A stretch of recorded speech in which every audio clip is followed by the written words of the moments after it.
Welcome back to the channel, everyone. My name is Devin, and today we're talking about the new movie, Night Swim. It's the first movie of 2024, and it is a horror movie, so let's get started. Now, if you're new to the channel, the way I do these videos is for the first few minutes I talk about a spoiler-free review, and then we talk spoilers and the ending of the movie. I review with a simple acronym of my name, Devin, starting off with D is Devin's rating of the movie, and did it live up to my expectations, and I gave this movie a 3 out of 5 stars.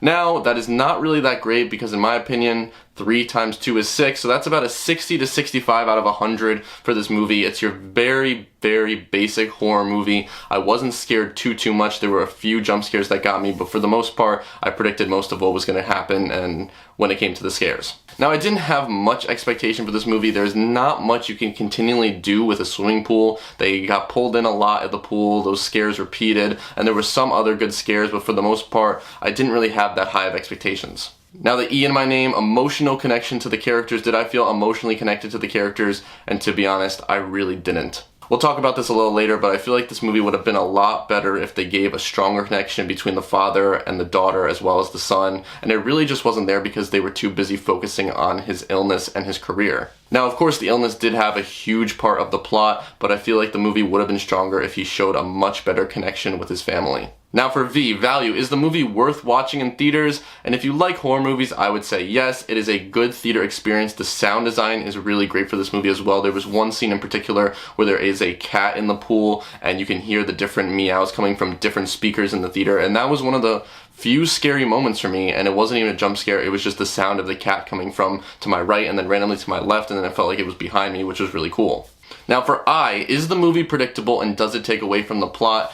I didn't think this movie was super predictable. You kind of knew that continuously, just like other horror movies, the family was going to get tormented by this pool, and I did enjoy those scenes, and I feel like it didn't take away from the plot. Now for the last letter of my name, N, is it something I have never seen before? And I would say yes. I haven't seen a movie really about a pool that focused on all of these horrors and hauntings that were going on around the pool, and it would really terrify me to go in a pool right now, and next time I'm in a friend's pool or somewhere else in a pool at night, it's definitely going to remind me of this movie. That's probably the best thing this movie did, is probably remind me for the rest of my life when I'm in a pool that there is some creature in the pool or some spirit going to pull me down. But besides that, the movie really didn't do too much else for me. Now, I feel like my 3 stars may be a little high for some people who've seen this movie. I saw Rotten Tomatoes, it's at 31% right now, so the critics are definitely not liking this movie. And let's talk about why I gave this the 3 stars, but this is the end of the spoiler-free review, so if you haven't seen the movie yet, click off right now because we're talking spoilers and the ending. Now, the reason this movie only got 3 stars from me was because of its anticipation as well as its cinematography, and it's genuinely creepy,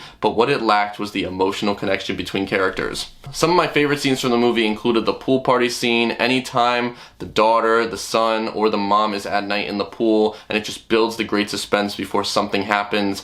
But the emotional connection between the dad and the kids were not there, and that kind of ruined the ending a little bit. Throughout the movie, towards the end, we find out that the pool was really a sacred spring that was worshipped and could heal someone, but there had to be a sacrifice. I loved the incorporation of the opening scene with the young girl and how her mother knew that she was going to be sacrificed and did not care, and that was one of my favorite parts of the movie. Her mom even locked her brother, who was trying to save her, in his room because she knew that it would save him. And that was honestly a pretty brutal scene, but one of my favorites because it showed how this mother used the pool to her advantage. In the case with the family we follow throughout the movie, they obviously do not want to use their kids to sacrifice for their dad's illness. Because of the pool, the dad's illness continuously gets better, but there is a price to be paid. The dad is eventually taken over by the spirit because the pool needs a sacrifice for helping the dad get better. At the end of the movie, the brother is lured into the pool by a fake cat spirit because his cat earlier on in the movie had died from the pool. The brother is then pulled into the pool by a spirit and then sinks to the bottom as the liner or protective cover starts covering the pool. The daughter and mother try to help, but the dad is nowhere to be seen. That is when the mom makes the decision to jump into the pool and try and save her son. The daughter goes back inside and slips on a glass that was pushed over by the spirit and cuts her hand, and then she finds the dad possessed and he's absolutely lost it. The mother is able to dive deep down into this abyss of spirits and is able to save her son, but this was actually a pretty good scene in my opinion. All of the physical forms of everyone who has died in the pool is seen, including the nuns, a man and his wife, as well as the Asian girl that we saw earlier on in the movie. She's actually the one who helps the mother survive as well, as she drops the quarter, showing her which way is to the top. The dad, who had chased the daughter all around the house and locked her in the garage, confronts the mother and needs the son to die so that he can survive. The daughter escapes the garage and hits the dad with the bat, knocking him down, and after talking to the dad, they are able to get the entity out of him. There are some flashbacks to when he was younger as well as when he was raising his kids, and that was a touching part of the movie, but to me it was not enough to show the emotional connection. In the end, now the son is getting possessed by the pool once again,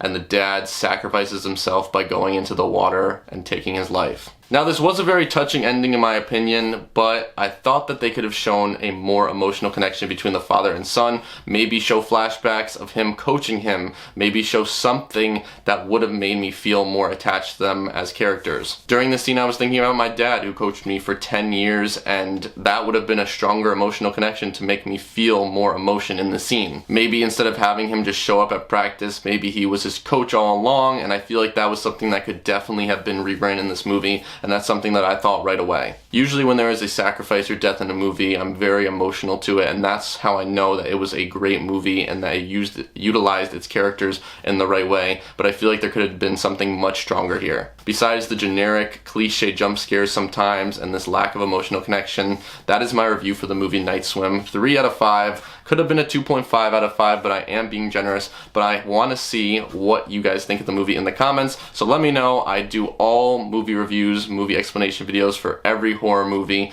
There's some coming up soon, but I do YouTube shorts every single day as well. Movie facts, movie details. Just had an Oompa Loompa video hit like 5 million views, so check out my shorts if you love movie facts and movie details, and it's Devin signing out for another video. Thanks for watching, everyone.